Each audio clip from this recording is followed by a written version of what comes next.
Kwanza nataka kuchukua nafasi hii kumpongeza sana msajili wa vyama vya siasa kwa kuona umuhimu wa kuja kufanya warsha hii, hasa katika muda huu ambao kwa bado siku chache tu tunatakiwa tuwasilishe fomu za gharama za uchaguzi.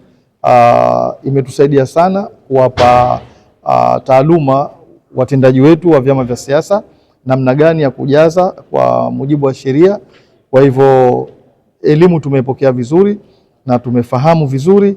Ni imani yetu kwamba vyama vyote vya siasa vitaweza kukamilisha matakwa haya ya kisheria. Kwa hivyo sisi tayari kwa upande wetu wengi wameshaanza kujaza.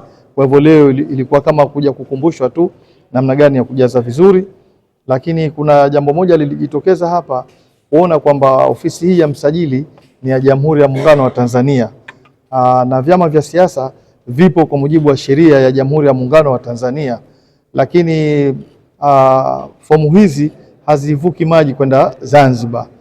Na ukiangalia Zanzibar kuna mgombea urais wa Zanzibar, kuna wagombea wa baraza la uwakilishi Zanzibar, kuna wagombea wa udiwani Zanzibar.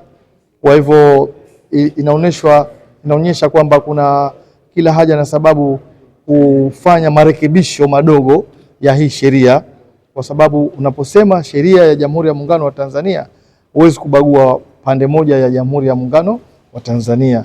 Kwa hivyo wameuliza washiriki na wamejibiwa.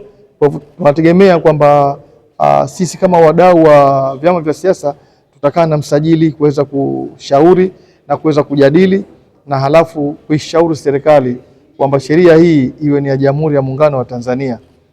Kwa hivyo ni imani yetu kwamba uchaguzi utakokuja wa 2030 basi viongozi wengi watakuwa wameweza kukamilisha na kupata uelewa wa kutosha, kwa sababu shida inakuja moja. Shida inakuja kila mwaka wa uchaguzi, baadhi ya vyama vingi wanapata wagombea wapya wa ubunge, wanapata wagombea wapya wa uraisi, wanapata wagombea wapya wa udiwani. Sasa bahati mbaya, changamoto zilizojitokeza katika uchaguzi wa 2025, baadhi ya wagombea unapowaeleza kwamba kuna fomu ya gharama za uchaguzi anaipokea, lakini unapomwambia fungua akaunti alafu wasilishe hiyo akaunti ofisi ya msajili wa vyama vya siasa, wanakuwa uelewa wao mdogo. Wao mategemeo yao wanategemea kuna hela watalipwa, kuna pesa itaingizwa kwenye hizo akaunti zao. Changamoto tulizozipata viongozi wa vyama vya siasa uchaguzi huu wa 2025, wale wagombea ubunge wote na wagombea udiwani wote, tegemeo lao ni kwamba baada ya uchaguzi kutakuwa kuna fedha wanarejeshewa. Kumbe ile ni fomu ya gharama ya uchaguzi. Wewe kama mgombea unatakiwa uijaze, ueleze pesa ulivyotumia kwa mujibu wa sheria na ueleze fedha zile umezipata vipi.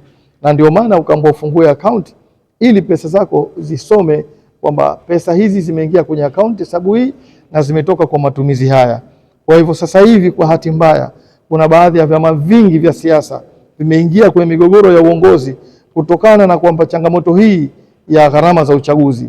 Baadhi ya wagombea walitegemea pale walipoambiwa leteni namba zenu za akaunti, wao walifikiri watataka kuingizwa fedha, lakini sasa baada ya uchaguzi wakaona hakuna fedha. Kumbe sio hivyo.